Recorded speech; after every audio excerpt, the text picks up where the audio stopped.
Olá, seja muito bem-vinda, Thaís, que é uma psicopatife, né, já que era de Patos, e saiu, né? Eu estou com uma pessoa que eu já entendi, eu acho que eu denominei, que é onde Deus e a ciência se encontram. Verdade. E algo de superior, né, do homem e de Deus simplesmente se fazem um só. Né? Ainda não vou dar spoiler, mas, aliás, eu vou dar spoiler sim. Vai, então. Você gerou, né? Você tem filhos, né? Sem ter um útero. Isso, né? Esse é o grande spoiler. Esse já é o grande spoiler, já é a nossa grande... Eu nunca vi isso, Thaís. Eu só vi isso na TV. Né? Então, mas vamos começar um pouquinho antes. Muito prazer, ser muito bem-vinda. Nosso encontro ele foi providencial, ele foi do universo. Então, eu não poderia estar mais feliz, porque de repente esse projeto aqui não é mais algo que eu sonho. Já são coisas que as pessoas sonham. E você foi a primeira pessoa a sonhar com isso. E eu estou muito feliz de te receber. Seja muito bem-vinda. Eu queria que você já começasse contando dos seus 12 anos de idade. Thaísa, por favor. Primeiro, eu que agradeço. Muito obrigada de estar aqui. É sempre um prazer enorme estar em Patos. Eu acho que eu não sou nem patife, não. Eu sou patureba mesmo. Eu tenho Patos no coração. Então vamos brindar? O Aspiane House primeiro. Estava esquecendo.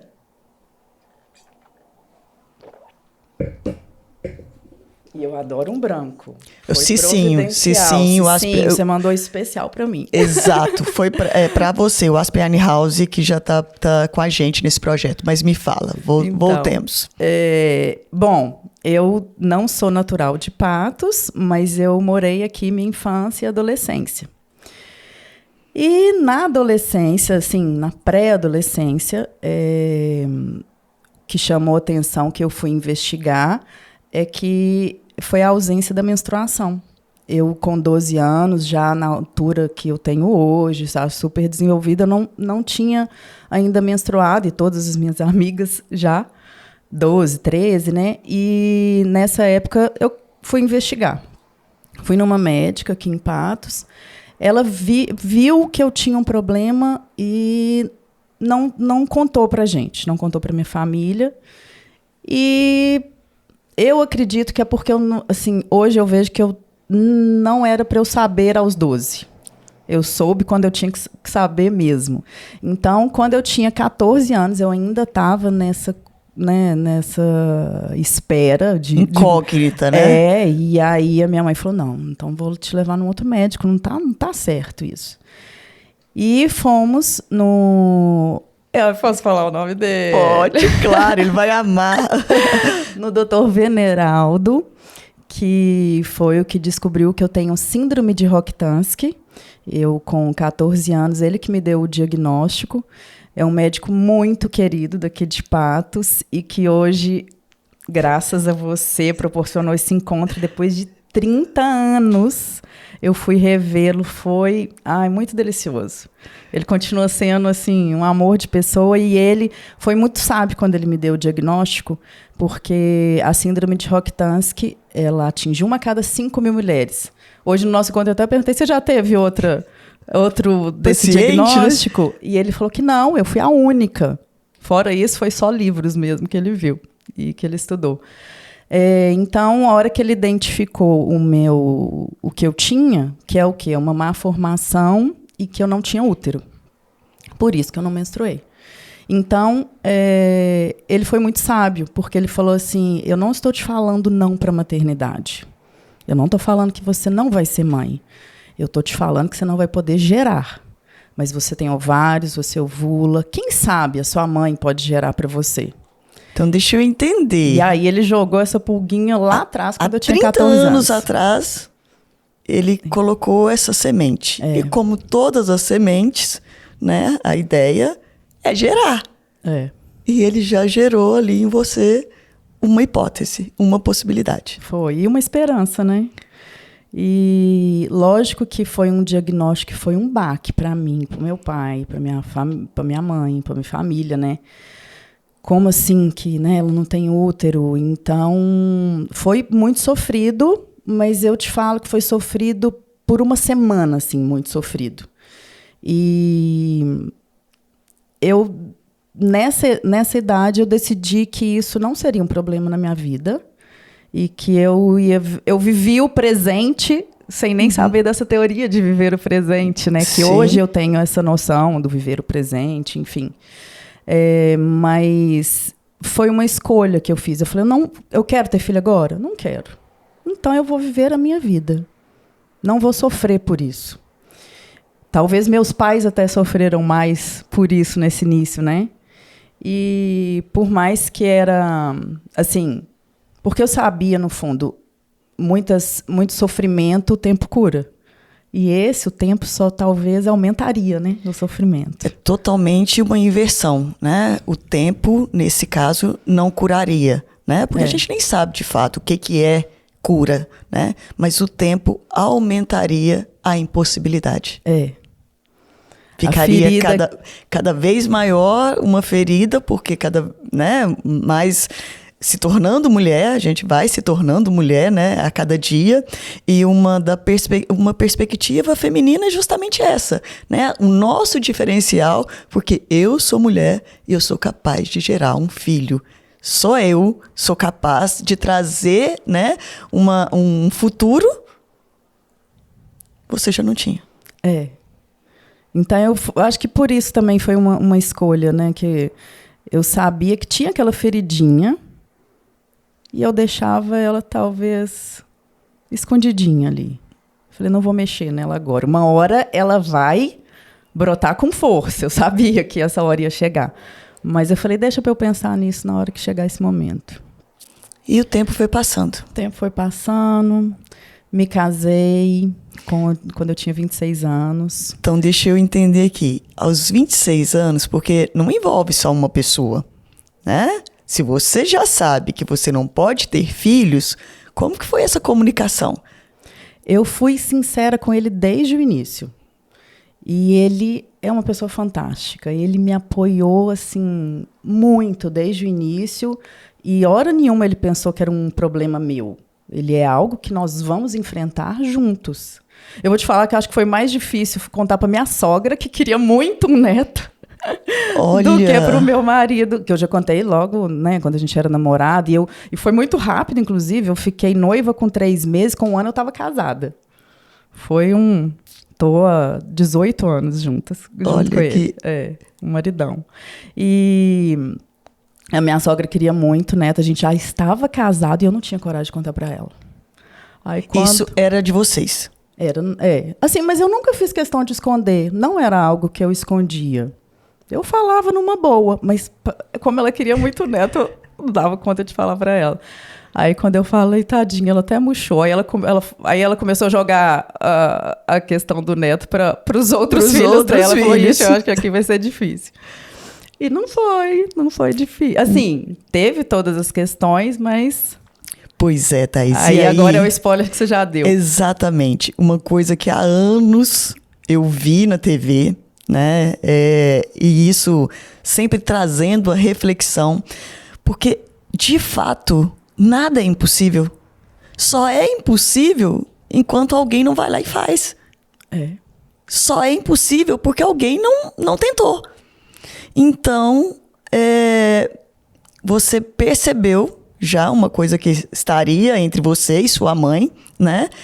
Chegou a hora de repente eu tornar possível ou impossível, que era a sua mãe gerar o seu filho.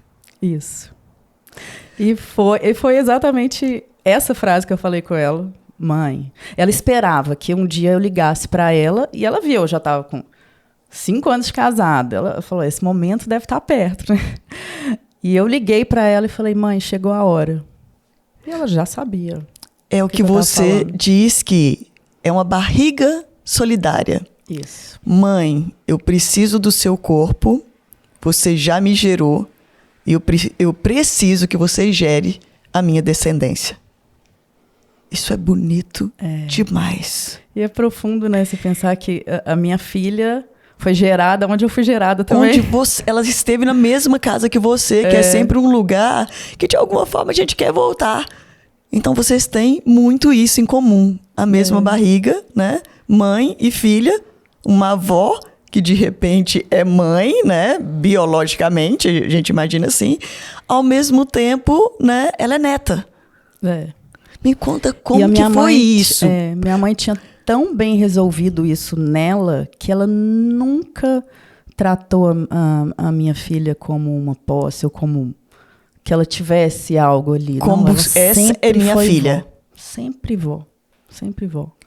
Então, mas, né? Me conta como foi isso. E aí, minha mãe morava no Paraná, eu moro em Belo Horizonte. E falei, mãe, chegou a hora. E ela foi tão generosa que ela largou toda a vida dela no Paraná, se mudou para Belo Horizonte para morar comigo. Então, morou nós 3. Vocês 4, deixa eu te corrigir. Nós quatro, é verdade. E só no início foi nós 3, né? Nós fizemos 3 tentativas de fertilização até dar certo. Então, a gente colocou o embrião nela, né? Biologicamente, é minha filha. Então, são seus óvulos. São meus óvulos. E fertilizou e colocou nela já o embrião. E foi assim, na 3ª tentativa, mas a gente estava muito decidido, então foi uma atrás da outra. Então não foi um prazo tão longo assim. E a gente curtiu essa gestação assim de pertinho, minha mãe perto. E hoje, assim, como eu mudei para Belo Horizonte, eu tinha 16 anos e eu estava com 31 nessa época, foi uma fase que aproximou muito eu e minha mãe. Se eu pudesse, assim, por que eu tinha que passar por isso? Eu enxergo que eu precisava de passar por isso para reaproximar da minha mãe. Porque quando eu mudei para Belo Horizonte, com 16 anos, sabe, eu comecei a minha vida lá, depois casei, minha mãe no Paraná, encontrava com minha mãe uma vez por ano. Eu falava com a minha mãe uma vez por semana. Não sei, sabe, assim, aí até minha mãe falava assim, minha filha, toda vez que eu te ligo, você fala que está tudo ótimo. Eu não contava meus problemas para minha mãe. Porque eu falava, vou preocupar ela. Então, eu acho que foi uma fase que a gente deu uma desconectada. Sempre foi minha mãe, sempre amei, ela sempre me amou. Mas... A distância, como tudo, é algo absurdamente insustentável no sentido de intimidade. Isso. E não tinha WhatsApp, né? Hoje em dia é mais fácil. Hoje em dia temos, né? Mas Thaís, você teve uma barriga solidária há 14 anos atrás. 12 anos atrás. Imagina, você já estava à frente do WhatsApp há muito tempo. Pode ser. Então, essa fase que a gente morou junta, nossa, foi maravilhoso. Maravilhoso. A gente se reconectou como mãe e filha. E eu acho que eu tinha que passar por isso e ela também. Foi muito importante. Até emociono porque meu pai tinha falecido nessa época. Assim, meu pai nessa época não, 10 anos antes. Então, e ele estava lá já no Paraná também, quando ele faleceu. Então, essa reconectada com a minha mãe foi eu reviver toda a minha família ali, né? Eu estar próxima mesmo das minhas raízes. Então eu posso entender que você estava junto. Olha que interessante, porque isso não é possível para todo mundo, né? Você estava com o seu futuro e com o seu passado junto. Isso mesmo. Nunca tinha pensado dessa forma, mas é. Isso é raríssimo, né? Porque imagina uma semente, né? E a gente vai lá, e a gente rega, e a gente cuida, né? Aí imagina a sua filha crescendo em outra barriga, né? Onde você também pôde ter esse cuidado, né? De regar, de olhar, de acariciar e de ver sua filha nascendo. Me conta mais desse... Eu acho isso tão fantástico. Quando eu ouvi sua história, mexeu tanto comigo, porque no meu trabalho, Thaís, a gente tem uma demanda tão grande de dor de impossibilidades, de sensação de vulnerabilidade, de não ser possível, da gente não conseguir ser capaz. Quando eu ouvi a sua história, e eu preciso contar, você ouviu, você quis vir, né? Eu quis, você, e foi um encontro de universo, né? De uma coisa de energia que até então, né, aconteceu aqui com a gente. Então, quando eu vi isso, a ideia que eu pretendo alcançar, e eu sei que eu posso alcançar muitas outras coisas que eu nem vou saber, né? Quase como eu atiro no coração e acerto na sua alma, sabe? E esse projeto está sendo assim. Eu vi as possibilidades, aquelas coisas que as pessoas têm dificuldade, às vezes, de olhar para o pôr do sol, de olhar para o céu, de olhar, de repente, você olha para o seu futuro na sua frente. Me fala um pouco disso. Ou você quer beber primeiro? Vamos mais um pouquinho. Brindar sempre.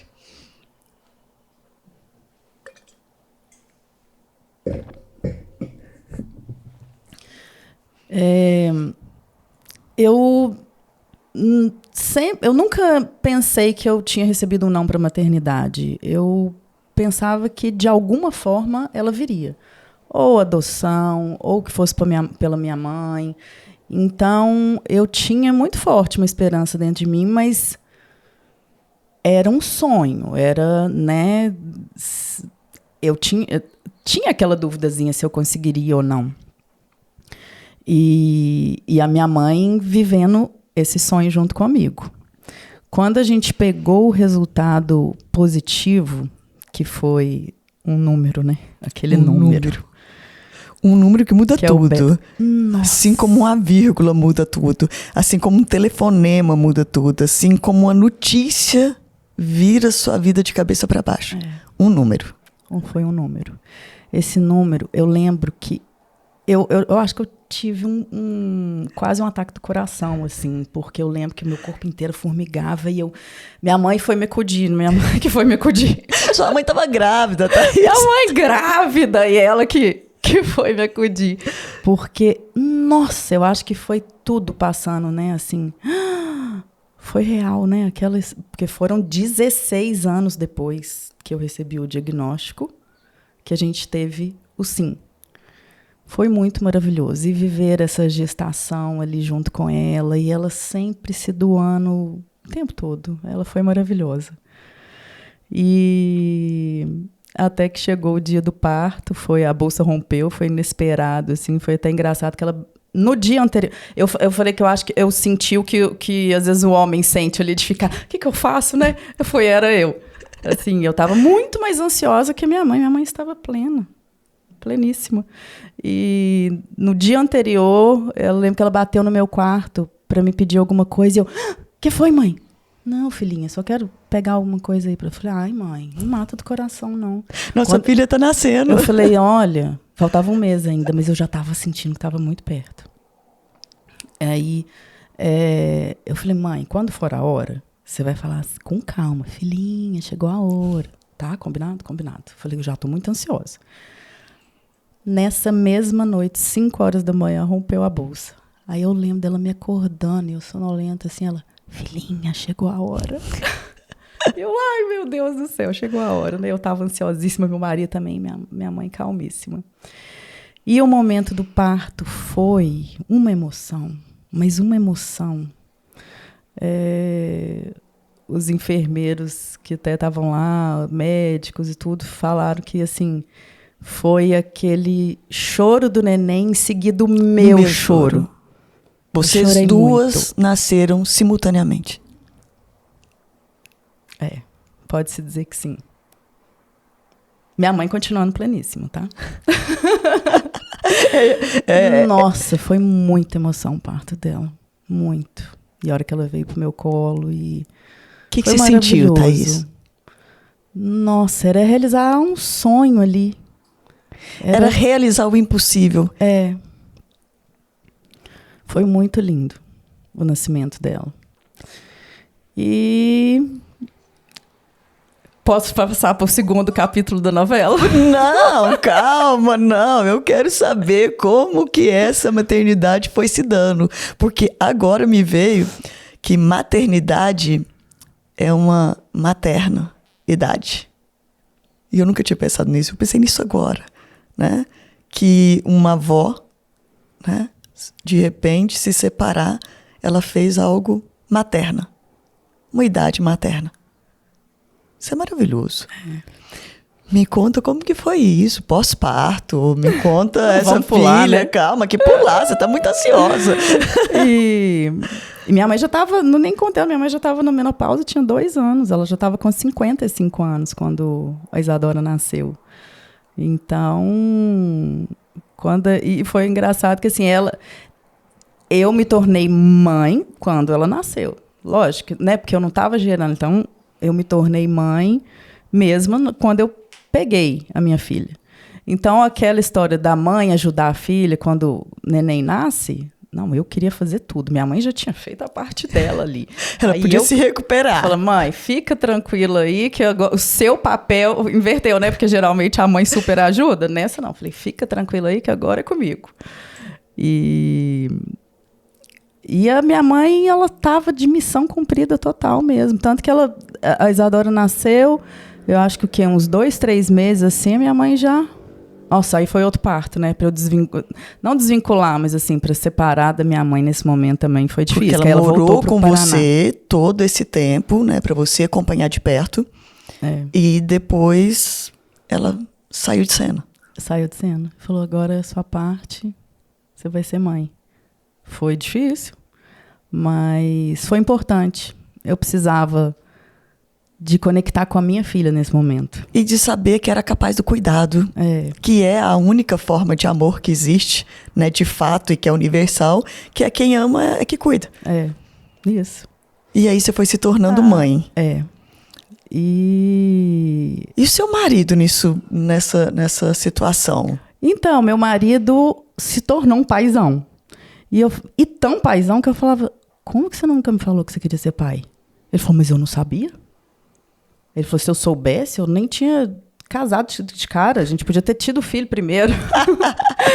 Então, ele ficou muito realizado também. Foi uma realização para nós dois. Mesmo, E esse processo todo ele curtiu também, curtiu a sogra. Minha mãe é muito tranquila, minha mãe é leve. Então, assim, foi um processo bem legal, assim, nosso também, sabe? Do meu marido com ela. Ele até brinca, ele fala, eu engravidei a sogra. Esse é o jargão que ele pode falar, porque é verdade, eu engravidei a minha sogra. E a Isadora foi se desenvolvendo. Foi, desde pequenininha eu falava com ela, que ela tinha nascido da barriga da vovó. Mas até ela não entendia, né? Assim, ela não tinha conhecimento do que significava aquilo. Se eu falasse, nasceu do pai, da mãe, da avó, né? Aí, com 5 anos, que ela começou a entender um pouco mais. Que a história dela era um pouco diferente na escola, né? Aí... Isso foi se tornando público? E aí teve né, saiu no Globo Repórter na época, aí quando ela voltou para a escola, aí todo mundo falou, te vi na televisão. Aí ela se tocou que, não, acho que a minha história é um pouquinho diferente. Sim, você já esteve na Record, você já esteve na Globo, você está nas colunas, ou seja, né, você é uma mãe à frente do tempo. Porque tem essa novela, né, da tem uma situação, né, que tipo, a gente via como algo de conflito, né? Quando a gente viu na televisão, né? Hoje como você me contou, é uma barriga solitária, né? Sem conflito. Só com afeto. E você fala por causa da novela da barriga de aluguel, né? Teve essa novela, né? Então era uma coisa de conflito, né? De eu amar essa criança e ela me tornar a mim ou não. Foi tudo muito tranquilo na sua visão. Tanto que foi assim, mãe. Mas, de repente, a Isadora seria filha única? Aí, de repente, a Isadora começou a falar assim pra mim. Mãe, a gente vai precisar de arrumar uma outra barriga, porque eu quero irmão. Eu quero irmão, quero irmão, quero irmão. E eu tinha embriões congelados. E ela começou a pedir muito. Mãe, quem que vai ser nossa barriga agora? Aí sim, isso... Aí eu falei, meu Deus. Mas a gente cogitava a possibilidade de adoção também. Eu queria também ter mais filhos. Só que como tinha esses embriões congelados, a gente falou, aí, né, por que não tentar com esses que estão aí? Mas e quem vai ser a nossa barriga? Porque a sua mãe já estava com 60 anos. 60 anos. Ela estava pronta para fazer de novo. Ela queria fazer de novo. Aí o médico falou, não, sua mãe já está de missão cumprida. Não, né, na idade dela seria muito risco. Não vamos. Não, ela já fez o que ela tinha que fazer. E ele sabia que eu não tinha irmã. Sabe, né, eu tenho irmãos. 2 irmãos mais velhos. Então ele falou, você não tem uma prima, tia, cunhada... Prima, tia, na minha família toda mora fora, longe, né, no Paraná, não cogitava. A hora que ele falou cunhada, eu falei, opa, peraí. A minha cunhada, irmã do meu marido, não foi uma pessoa que eu cogitei a princípio, porque ela também estava tentando ter filho. Tanto que ela tem um menino que é 6 meses de diferença da Isadora. Aí, nesse momento, eu falei, uai, e a Carol, quem sabe? Aí conversei com meu marido, falei, será que sua irmã faria? Aí ele falou, liga você para ela. Vocês são mulheres, vocês entendem, eu não vou falar não. Não. Falei, ai meu Deus, liguei para minha cunhada e ela é madrinha da Isadora, inclusive. Então vocês têm uma afinidade. Sim, e quando foi para ela ser a madrinha da Isadora, quem a gente escolheu de cara, é a Carol que vai ser madrinha da Isadora. Já era... Então, falei, bom... Deixa eu ligar para a Carol. Conversei com ela, ela falou, nossa, me pegou de surpresa, deixa eu pensar. E aí ela conversou com o marido dela. E o marido dela super apoiou. Foi um anjo também. E aí ela falou assim, ó, só que eu não vou fazer igual sua mãe. Eu não vou ficar, né, tão perto de vocês. Ela mora no interior de Minas, em Formiga. Ela falou, vou continuar. Eu falei, claro, só de você fazer isso já seria um gesto gigantesco. Não pediria para você mudar a sua vida para isso, não. Por isso, não. Eu sabia que eu ia ter que trabalhar muito desapego nesse momento dessa gestação, né? Mas eu falei, não, o segundo filho tá mais tranquilo, né? O apego já é menor. Já tem aqui, Isadora, eu vou me contentando aqui. E aí foi um processo de 2 anos até a gente conseguir. Foram 5 tentativas. Nessas 5 tentativas, meu marido falava, essa é a última. Acho que da segunda para frente ele falava, essa é a última. E eu ia com ele, eu falava, tudo bem, então vamos, né, só tentar mais essa. E quem insistia era a Carol, a irmã dele. Ela ligava para ele, para o irmão, e falava, eu nunca te pedi nada. Eu tenho certeza que Deus vai abençoar. Eu tenho certeza que a gente só precisa persistir. E ela pegou como uma missão para ela também, sabe? E foi a Carol que fez a gente persistir mesmo. E aí, na 5ª tentativa, vem Ana Vitória. Ana Vitória chega nessa mesma situação. Mas vou voltar aqui um pouquinho na sua cunhada. Quando alguém insiste, né, que a gente vai conseguir, você percebe que a pessoa está sendo duplamente generosa? Muito, muito.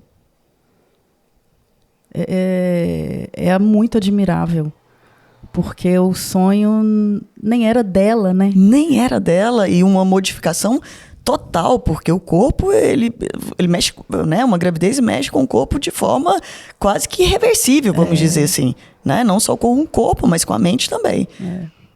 Mas, assim, essas 2 mulheres me ensinaram muito sobre doação, generosidade. Eu acho que eu me tornei uma pessoa melhor por elas, porque como eu aprendi, sabe, com essas 2, principalmente a minha cunhada, meu Deus, o que ela fez, né? E ela insistir por um sonho nosso. Porque nesse sentido, é literalmente a doação que não espera nada em troca. Nada, absolutamente nada. Eu quero por você. É um eu te amo lindíssimo. Lindíssimo. E aí talvez esse foi o momento do meu marido conectar com a irmã fortemente também, né? Eles já tinham uma conexão, nossa, maravilhosa. Eles são muito amigos e tudo, mas... Não, e agora você pensa, minha sogra, que sempre quis ter neto, nessa altura do campeonato ela já tinha 2, e viu a filha gerando o filho do filho. Como que foi na cabeça dela? Isso foi processado, meu Deus. Ela ficava radiante. Radiante.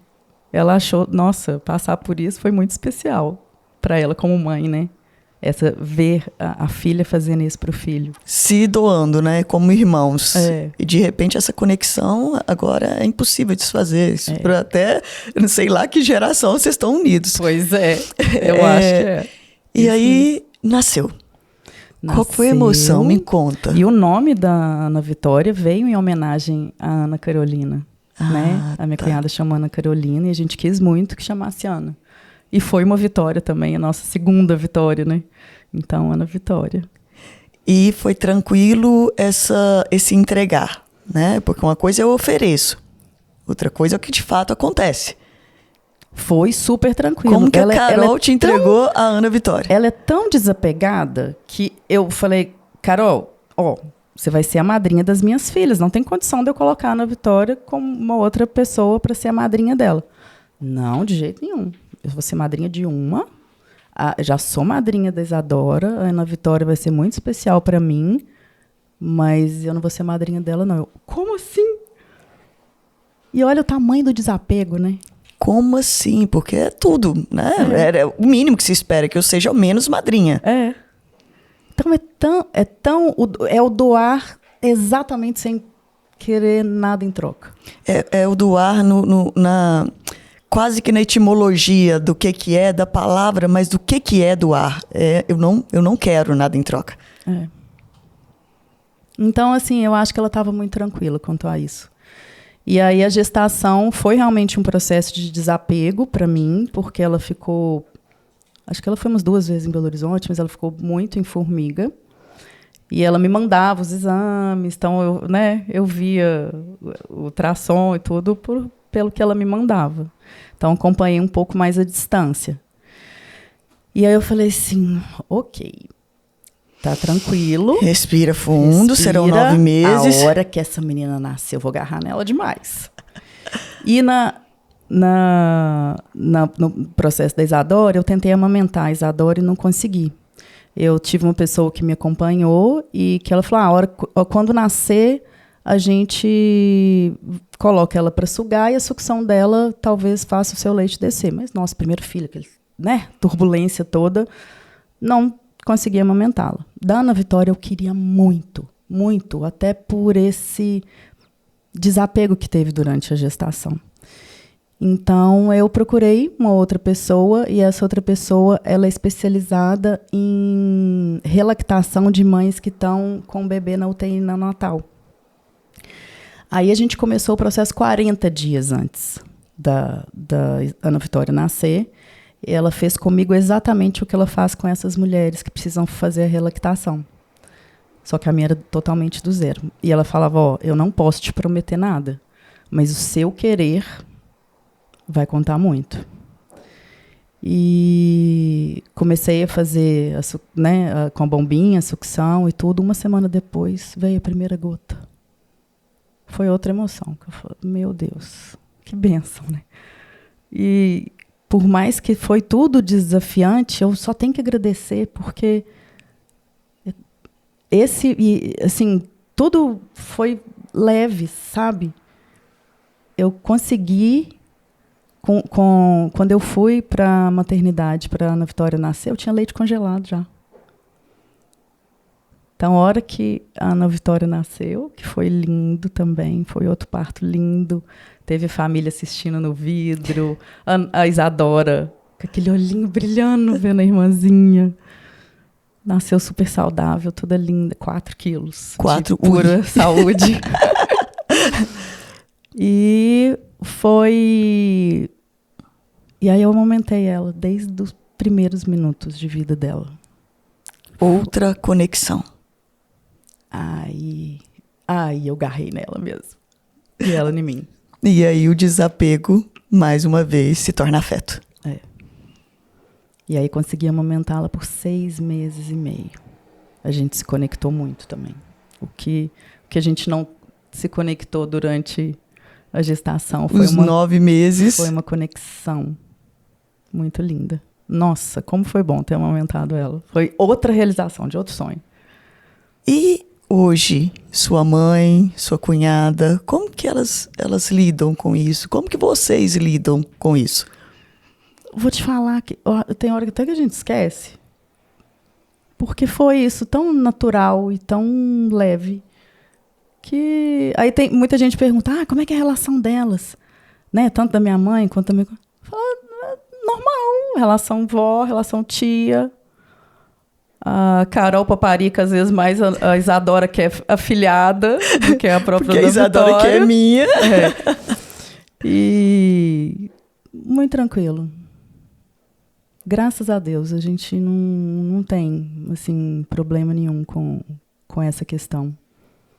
Que é o que muita gente, às vezes, acha, né? Assim, eu lembro, nessa gestação da Ana Vitória, um dos dias mais difíceis, para mim, foi no dia... Era meu aniversário, eu estava no clube, assim, e faltava uma semana para... Não, um mês para Ana Vitória nascer. Encontrei com uma amiga minha que não sabia da história da chegada da Ana Vitória. E ela falou, Thaisa, ela não vai te entregar. Ela não vai te entregar? Como assim? Eu falei, não, tá tudo certo. Aí ela falava, mas ela tem um menino, vai nascer uma menina. Ela não vai te entregar. Gente, e aí eu já estava naquela fase da ansiedade. Foi um dia que eu chorei, que eu falei... eu acho que ela não fazia ideia do que ela estava me falando. Uhum. Mas esse dia, acho que foi o dia mais difícil, assim. E eu sabia que ela ia me entregar, eu não tinha medo. Não, estava muito tranquilo, mas, sabe... Mas havia essa possibilidade, não havia? Bem lá no fundo a gente imagina essa criação, porque a maternidade ela acaba sendo uma coisa hoje, né? Hoje muito, né? Tão colocada de uma forma assim tão glamurosa, tão, né? Como se realmente o filho fosse ser alguém que vai resolver todas as nossas questões, que a vida vai se tornando isso. Havia uma chance. Uma pequena chance. Eu não pensava nessa chance. Assim, de não entregar? Não, acho que não. Talvez um apego. Ela tem um apego. E aí eu acho que talvez... essa questão dela não querer ser madrinha, será que não foi uma forma também dela se distanciar um pouquinho, né? Pode ser. Sim. Dela se blindar, né? Isso tem uma sabedoria incrível, porque eu não quero ser mais do que aquilo que me foi competido, né? Vamos dizer assim. Não precisa. Ela já é minha. Né? Ela está com você. Eu imagino que assim seja, né? Não faço ideia, né, de como que é. Ela nunca verbalizou, mas eu acho que talvez no fundo foi uma forma de se blindar também, né? Do sentimento de apego que ela poderia ter. E afinal, quem é a madrinha da Ana Vitória? Ai, minha outra cunhada. Que é um amor também. Olha, Thaís, dos bastidores a gente vai conversar, porque o que eu ouço de cunhados normalmente não é isso. Ah, mas as minhas são especiais, viu? Eu espero que quando elas verem isso, né, elas possam mostrar para todo mundo. Existe cunhado que não começa com essas duas letrinhas mesmo. Exatamente. Eu posso provar. Eu posso provar. Isso. E só continuando uma partezinha que aconteceu, assim, logo depois do parto da Ana Vitória, a Ana Vitória teve icterícia. Então, ela teve que ficar uma semana no hospital. E a minha cunhada teve alta e foi embora. Então, eu fiquei... foi o quê? Uns 4, 5 dias como após parida ali, né? E eu tava eu acho que com essa cara... Ia amamentando e tudo. Tinha enfermeira que eu acho que nem sabia que não era eu, que não tinha gerado. Chegou um ponto que eu estava vivendo tanto isso que eu fui levantar, minha mãe foi me ajudar, como se eu estivesse recuperando da cesárea. Recuperando da cesárea. Aí eu falei, mãe, o que você está fazendo? Ela, minha filha do céu, você está tão com cara de quem acabou de ter filho que eu tô aqui te ajudando. é sobreviver aqui. Eu acho que psicologicamente eu achava. Para sua mãe ver isso, como foi? Porque eu teria ciúmes, outra barriga que não a minha, de jeito nenhum, se eu fosse sua mãe. Talvez no início, porque ela queria fazer de novo. Mas, ela estava muito feliz pra gente estar realizando o segundo sonho. Ela estava muito feliz, porque ela teve esses 16 anos, né, até eu ser mãe, eu acho que com uma dúvida se ela conseguiria me ver sendo mãe, né? Então, eu poder realizar o meu sonho, e 2 vezes... Duplamente. Eu acho que ela se realizou também. Tanto que, quando a Ana Vitória nasceu, minha mãe falou, eu vou para ficar 2 meses, tá, minha filha? Ela ficou 2 anos comigo. Ela morou comigo de novo e ficou 2 anos comigo. Outra reconexão. Foi. Maravilhoso. Não sei se seu marido acha o mesmo, mas a gente não precisa falar. Não, ele gosta da sorte.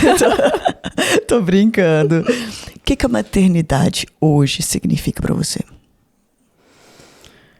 A maternidade, para mim, está muito ligada a tudo isso que eu vivi, assim, doação, gratidão. Eu sou muito grata, porque foi um sonho realizado mesmo. Então, assim, por mais que eu falava, não, eu vou ser mãe de uma forma ou outra, mas eu, de fato, ter realizado isso e com 2 filhas biológicas eu acho que a gratidão é a palavra que define.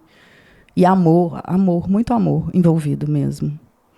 Como que você pratica essa maternidade? Como que é esse dia a dia com essas filhas? Como que é a criação? Como que vocês se posicionaram para educá-las? Como que é? Eu tento, essa história de viver o presente, eu tento ser muito isso com elas, assim, tô com elas e principalmente da segunda, que é mais leve a maternidade no segundo filho, né? Cada troca de fralda, cada momento que eu já tinha mais noção que ia passar muito rápido, cada fasezinha, eu curto muito com presença, assim, e vira e mexe, esse pensamento me vem da gratidão. Sabe, você olhar para aquelas 2 e falar, meu Deus, obrigada. Mesmo. Ainda tem uma cereja do bolo, que é o 3º capítulo da novela. Peraí, né? que é desse, nem eu sei, você quem vai trazer, e eu amo surpresas que sejam boas. Não vou nem me estender muito, mas quando a Ana Vitória chegou na nossa vida, meu marido tinha uma dúvida se talvez ele tinha um filho. E ele falou, eu preciso ter certeza se é meu. Esse filho cresceu, foi antes da nossa história, e esse filho ficou muito parecido com ele. E aí a gente buscou a mãe, e ela, não é, até que 1 mês assim a gente falou, não, vamos fazer o teste, e ela aceitou fazer. E não é que era. Era filho do seu marido. Filho do meu marido. Estava com 19 anos. Quer beber um pouco? É.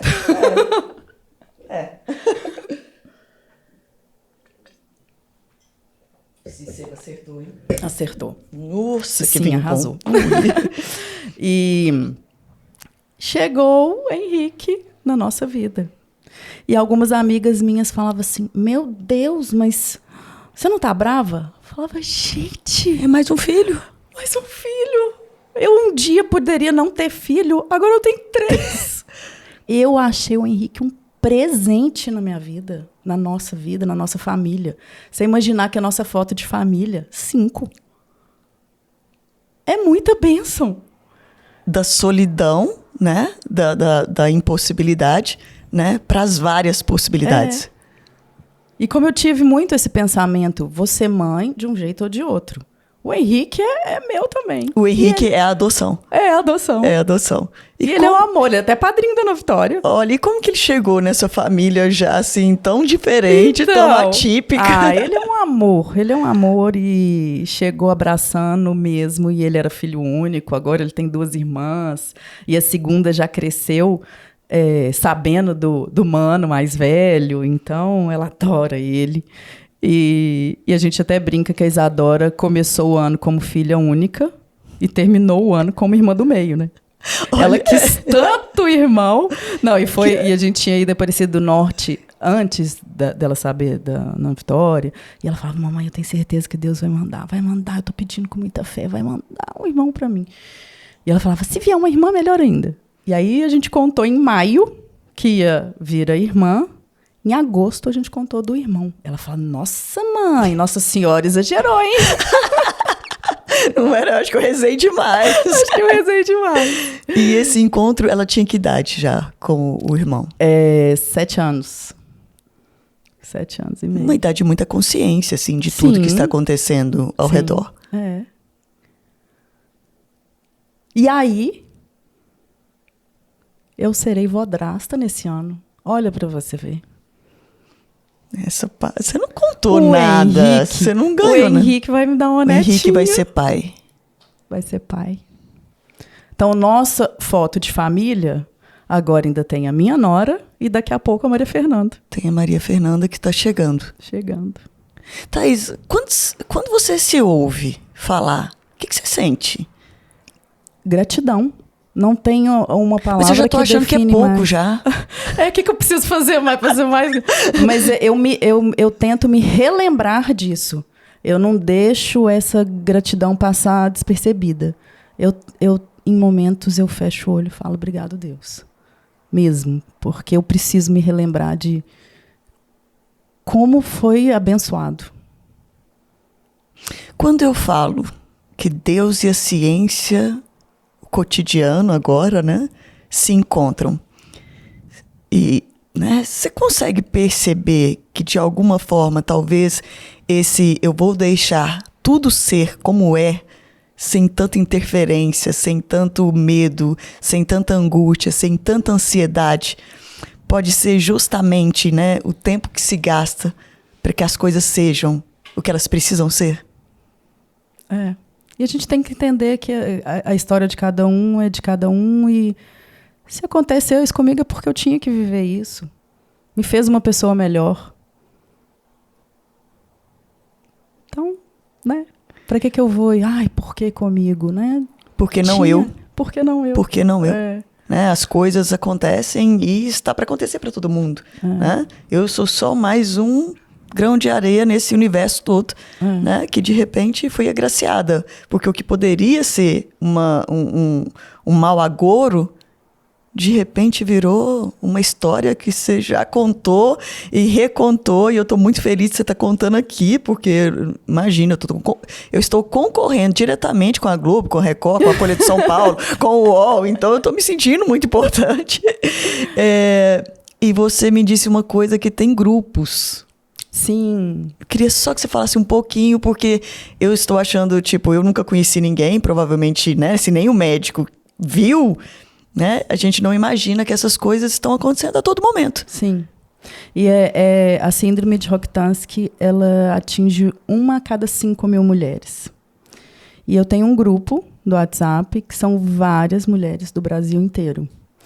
E algumas ainda no sofrimento, ou pelo diagnóstico, ou porque está tentando ser mãe. Às vezes não tem uma pessoa que possa se doar tanto assim. Outras que já conquistaram. Tem meninas que a mãe fez 2 vezes. Gerou 2 vezes os filhos. E gente que adotou. Tem muita história linda. Assim, é algo raro que, né, o próprio médico nunca atendeu. Ele falou assim, eu já atendi mais de 5.000 mulheres. E não tive outra história igual a sua, da síndrome de Rokitansky. Mas eu me conecto com essas mulheres, assim, que a gente vivemos a mesma dor por um tempo, muitas já conquistaram. Aí, com a minha história da amamentação, eu já pude ajudar outras. E sempre que me chamarem, eu vou ajudar e vou falar, porque é muito dolorido para uma menina adolescente ou pré-adolescente ter esse diagnóstico. Então, sempre que eu puder falar, eu vou falar, porque é esperança né, de acalentar um pouquinho. E não é uma esperança de esperar, né? É uma esperança da possibilidade. Porque não tenho que esperar necessariamente, né? Eu tenho que tornar possível. Então, essa ajuda, eu imagino que seja assim, para quem realmente já conquistou, um alento mesmo para as outras pessoas, que é o que a gente pretende alcançar nesse podcast. Sim, né? Essa é a ideia, que cheguem muitas mulheres que às vezes, né, tantas mulheres às vezes lutam para, mesmo que não tenha a síndrome que eu tenho, mas que estão lutando para ser mãe. Exatamente, né? Por outras questões, né? É possível sim. Você me fez lembrar um termo que hoje é muito dito, mas eu acho que as pessoas não sabem tanto quanto significa e o quanto é importante o termo, que é resiliência. Thaís, resiliência é você sair de algo que era para ti normalmente, né, que poderia te enfraquecer e você usar disso para firmar sua força. Então eu queria te dizer que eu estou frente a uma mulher resiliente. E a resiliência é uma coisa tão maravilhosa, tão engrandecedora, né? Porque eu olho para minha ferida e digo, ficou uma marca bonita em mim? Ficou algo que poderia ser uma dor e virou uma esperança. Então eu queria te agradecer por me mostrar essa resiliência em pessoa, por me mostrar essa grandiosidade, né?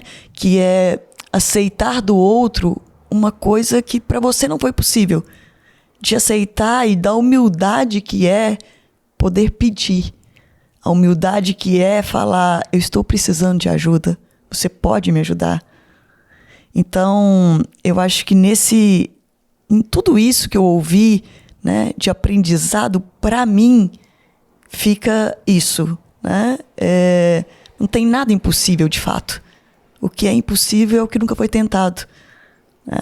Eu queria te agradecer por isso. Ai, eu que agradeço. E olha, eu já contei a minha história algumas vezes. E alguns pontos que você tocou e eu nunca tinha pensado. E nós ter essa oportunidade de contar de novo. E ter esse olhar seu sobre a história foi muito legal.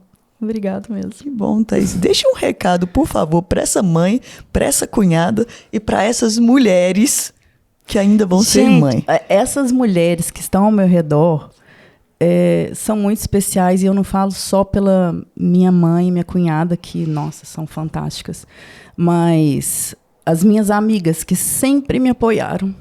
E eu estou em Patos hoje, eu vivo muito essa questão da minha adolescência, né? E, nossa, como eu tive o apoio delas. E ter o apoio de todas as mulheres foi muito bom. Foi fundamental para eu conseguir ter essa resiliência, né? Sim, porque sem apoio, sem alguém que nos fale, eu estou com você, é quase impossível a vida. Eu cheguei ontem, né, em Patos, e ontem uma amiga minha estava me contando como que eu contei para ela. Eu não lembrava. Como que você contou para ela? Vamos fazer mais esse apêndice aqui. E eu acho que eu devia estar doida para falar. E eu não tinha como falar. E aí ela me falou ela falou que lembra a música que estava tocando. Que quem sabe eu ainda sou uma garotinha. Garotinha, acho que era Cássia L. Acho que foi essa. E que ela falou assim, que eu falei assim, mas eu sempre vou ser uma garotinha. Por quê? Porque eu não menstruo. Eu não tenho útero. Eu falei, nossa, eu contei assim. Eu acho que eu devia estar precisando do acalento delas. E a primeira brecha que eu tive ali, eu contei para elas. A gente estava numa viagem de amigas, num sítio e tal. E eu falei, gente... E como elas me apoiaram? Sempre. Então isso fez... É preciso amigos, é preciso pessoas, é preciso de gente que, mais uma vez, né, de alguma forma, nos mostra a capacidade nossa sem que a gente saiba. Agradece a mãe e a cunhada. Elas foram muito lindas e elas são um exemplo de mulheres para mim mesmo. Obrigada, cunhadinha, mãezinha. Eu sou eternamente grata e tudo que eu fizer para vocês vai ser pouco sempre. Obrigada mesmo. Esse foi mais um Me Conte a Sua História com vinho, terapia e prosa. Gratidão. Vamos brindar. Vamos. Me conta a sua história.